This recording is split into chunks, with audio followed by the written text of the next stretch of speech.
purpose of this exercise is to look away from the food and back to me. Yes. Boy. Yes. Good boy. And what this is teaching him is how to disengage from the environment and defer to handler. Yes.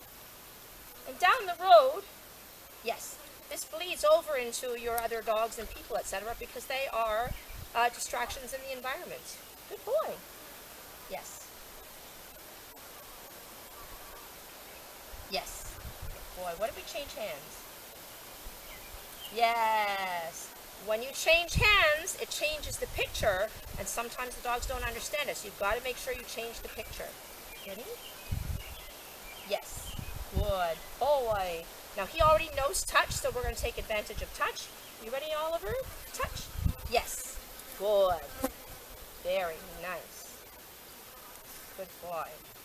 Touch. Yes. Good boy. Very good.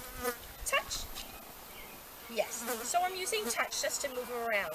Okay? This is a very difficult exercise for him right now because we're outside and he really wants to engage with the environment. So it's really hard for him not to do so. So I'm going to see now that I have his attention if maybe I can move around a little bit and hold his attention. You ready? Hi, honey. Yes. Oliver. Good. Yes. I would kind of like it if he would move around a little bit with me, yes, but that's okay. He's still staying focused on me. Yes. Good boy. Good boy, Ollie. Good boy. Okay. So now we're going to go on and show you how we teach him come. We start with turn and target. Turn and target simply means that the dog, when he hears the word come, is going to disengage from whatever has its attention and target on you. So this is how we start. Come here, Oliver. I'm going to have him facing the same way as I am. He doesn't have to sit. And I'm going to take my food. I'm going to take one step backwards, lure him, come, and touch. So all Oliver's doing is he hears come, and touch. Good boy, Oliver. Let's do another one, shall we? Come on, ready? Let's go. So he can sit or stand, it doesn't matter, just got to be facing the same way as you. You ready, Oliver? Come, touch. Good boy! Good boy, Oliver. Let's try again. Let's try another one. Okay, ready? Ready? Good boy. Ready, ready, ready, ready. And come, touch. Good boy. Kind of slipped there because he stepped on my foot as he came back. All right. You're going to do literally hundreds of those. I'm not exaggerating when I say do hundreds of turn and targets. You want to do turn and targets so much that before you can even get the whole word out of your mouth, he's turning his head. Let's do one more, Ollie, shall we? And then we're going to reload for more food. Ready? Ready? Good boy. Ready, ready, ready, ready, ready. And come! Touch! Good boy! After we do hundreds of those, we want to teach him to turn, target, and cover some space. So we're going to start off the same way. Good boy, Ollie. And we're going to do, ready? Ready, buddy? Ready, ready, ready, ready? We're going to do come and touch. So I'm going to turn and target. I'm going to back up a few paces and ask him to touch. Yes! Good boy. And that's how you start doing turn, target, cover distance to come to me. All right, we've got to reload for food now. Come here, Charlie. Oliver, we got to get more food, honey. We got to get more food. Okay.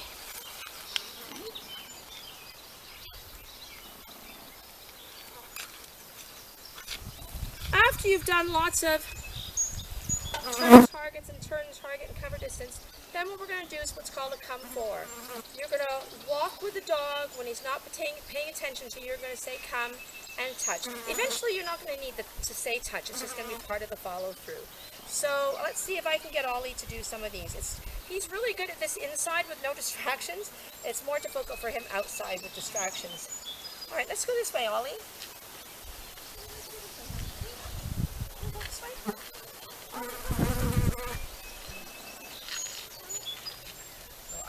straight come there because he wasn't looking.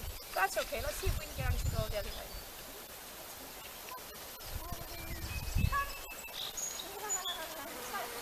Good boy. Let's go this way, honey. For some reason, he doesn't want to walk in this direction, so I'm watching this from the back. Sorry about that. I don't know why he doesn't want to go that way. Come on, Ollie, let's go this way. Ready? Let's go. Ollie,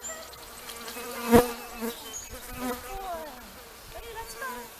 Let's go. Ollie, come. Yes, good boy. And can you see how he's turning his head when he hears come? That's what you're looking for. Come on, Ollie. Come on, Ollie. Let's go. Let's go. On the wrong side of me. Ready? Let's go this way. Come. Yeah. Yes. Good boy. There you go. There you go. Getting goofy. We're all tangled up here. Let's do another one, shall we? Come on. Ollie. Come on, buddy. You ready? Let's do another one. Ready? Let's go. Ollie, come! Yay! Oops, bit off course. Ollie, come!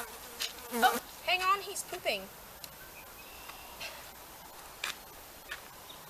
Got his mind on other things. Sorry, dude.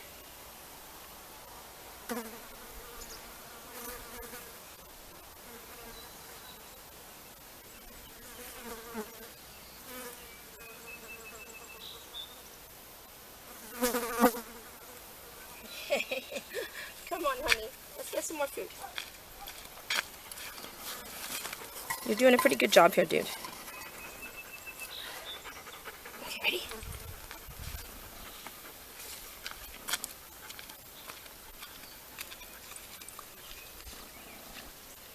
Okay. All right, now that he's got that poop out of his system, let's see if we get some more comes. Come on, Ollie, let's go. Come. Yay! Good boy. Come on, this way. Come on, this way. Yeah, boy, come on. What's wrong with this way? All right, I don't know what's wrong with this way, but I'm not going to push the issue because that would be pointless. For some reason, he doesn't want to go that way. So we'll go another way. Remember, you're working with the dog on the end of the leash, and we have to be on the page he's on.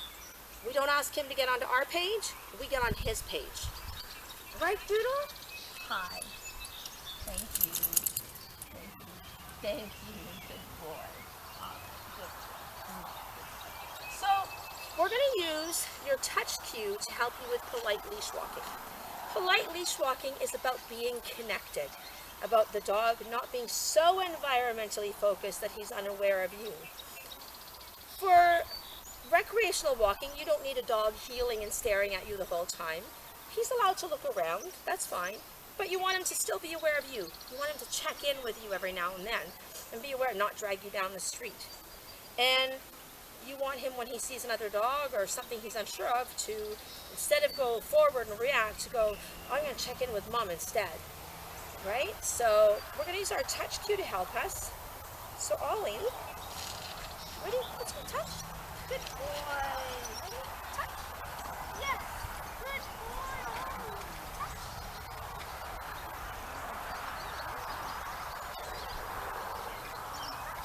Good boy. Touch. Yes. Touch. Yes. What a good boy. Touch.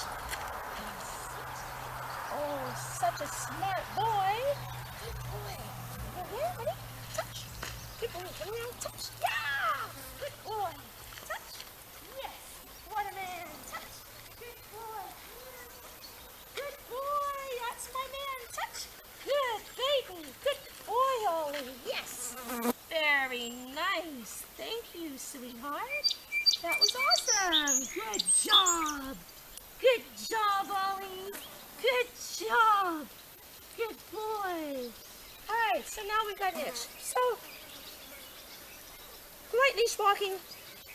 Obviously, it's easier here because we don't have any distractions. What you want to do when you see another dog or a person, something he might react to at a distance before he's likely to react. And you probably have a sense of when that distance is. What you want to do is As soon as you see that person or dog enter your line of vision, you're going to pay Oliver. He's not doing anything. It doesn't matter. You're paying him. Absence of misbehavior is a rewardable response. So you pay him. He knows those dogs are out there, even if he hasn't gone, oh my God, there's a dog out there, to let you know that he knows. Trust that he knows. He knows before he goes like this. So as soon as you see that dog or person, boom, he gets awesome food. So think Pavlov. Those people, those dogs, are his triggers. Those are your bell. Ring bell, feed dog. Ring bell, feed dog. Ring bell, feed dog, until ring bell and dog goes, hey, you got some food for me? So you make the association that as soon as something, a person or a dog or something he's going to react to appears, boom, fantastic things happen to him. So you change the expectation and you change his perception of those things from something to be wary of to something that represents, woohoo, good stuff happens to me. You want those people and dogs to become predictors of fantastic stuff for Oliver, so that it changes his feelings and his perception about them. When we change how he feels about them, it changes his behavior towards them. He's not aggressive. He's just a little bit fearful and, oh my God, what's that out there? So before he has a chance, you're going to, hey, what that brings this. It's very important also that your trigger appears first and then your food. You never want to use your food to try and lure him into scary.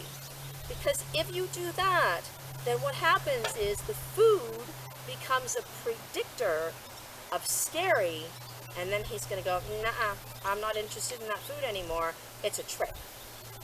So you've got to always think in terms of what things in Oliver's environment are predictors for what follows. So in the case of people and dogs, you want them to become predictors of fantastic, super duper yummy food, or even if he has a favorite toy, carry it in a back pocket. People up here, woohoo, here's your squeaky. Whatever it is, to make those things represent fantastic things for him. And that's how you build over your reactivity. The intention exercise is teaching him how to let go. How to go, I see that, I defer to you. And that's very, very important that he learns how to let go. Polite leash walking is also about being able to be detached enough from the environment that you're still connected to your owner. Checking in every now and then. He can walk and look around, we don't care. He can sniff, that's fine. It's his walk, he has to enjoy it too. But you want him checking in periodically. So when you first start it, you're going to walk, walk, walk, touch, walk, walk, walk, touch. Tell him, yes, good boy, stop periodically, feed, woohoo, this is fantastic. In the very beginning, I'm going to do 1, 2, 3 paces, touch, feed. 1, 2, 3 paces, touch, feed. And I'm going to do that, and then I'm going to go 1, 2, 3 paces, touch, 1, 2, 3, touch, feed. So I'm going to extend how many touches before I stop to feed. So that he's playing lottery. Oh, one of these touches is going to win me the lottery, and so I'm going to keep playing the touch game. I'm watching for the touch that's going to pay. So it becomes this interactive thing between you where he's having a great time, and he's playing that lottery because one of those touches is going to be the one that pays. And that's how you keep him with you. He also learned a place exercise, which I don't want to do outside here because, well, we're outside. And usually I have them off leash when I'm doing that. But I'll send you a video of how we teach place so that you can do that at home. So a week isn't a lot of time, but we've worked on the attention and the detaching from the environment, using touch for polite leash walking, turn and target for come. Remember, again, come is about being able to let go of the environment. So it all comes back to, here's a resource, let it go. It's the foundation of everything, and it's so simple. He also worked on polite doorway behavior, right, baby? And polite doorway behavior is very simple. We get to the door, it's your attention exercise. You get to the door, you wait for you put your hand on the doorknob, wait. Eventually he's going to look at you. Are you going to open that door, human? As soon as he looks at you, yes, and you open the door. So the reward for attention was that you got the door open. Now, with repetition, for me at home now, he comes to the door and the first thing he does is sit and look at me, because he knows that that makes me open the door. So, you know, it's all about perspective. It's how Oliver is learning to get you to do things for him, when all the while it's you getting him to do things for you. But it's a reciprocal thing. You know, if I sit nicely at the door, my human will open the door for me. If I sit nicely at the gate, my human will open the gate for me. So he's learning, how do I make my human work for me? And how he's doing it is by giving us attention and polite behavior. You know, he's really a very good puppy. I mean, as puppies go, I find him to be like right on track as far as his age and his puppiness is concerned. He's got that little bit of fearfulness in him, but he's going to get over that. And Margaret's going to help you. And a lot of it is just going to be, see that scary thing? Awesome stuff happens to you when that scary thing is there. But that scary thing has to be far enough away that he believes that it's safe. And he will determine the pace at which that scary thing can come closer. But it'll get better and better as he gets more confidence and goes, hey, I see that, we're together, right? You've got my back. And it's really important for you to have his back. You know, if he's worried and somebody goes, oh, all dogs love me, and they want to pet him, don't worry if you have to be rude and say, no, you can't pet my dog. No, he doesn't like it, stay away. You know, have his back that way, even if it means you have to be rude to someone and not let them pet him. Because that's in his best interest. But you know, really, he's a great puppy. There's nothing really wrong with him. He's a really good puppy. Counter surfing, the answer to counter surfing is never have anything up there that he's going to get rewarded by. Because random reinforcement is so strengthening of behavior. Random reinforcement is like that free ticket you win on 649 every now and then that makes you keep playing. Because, you know, if I win a free ticket every now and then, I could get a big jackpot one day. So counter surfing is like that. Anytime he finds something up there and scores, bingo, he's been reinforced. So the answer to counter surfing is make there be nothing there. He'll probably surf for a little while until he decides, this is boring. It's not worth my time. There's nothing there. That's the answer to counter surfing. So we are going to get in out of the heat because it's hot, and I think he would like a drink, so we're going to go in out of the heat now. Good boy, right? Are you my baby? Good boy. Okay, let's go. Come on, buddy. That's my boy.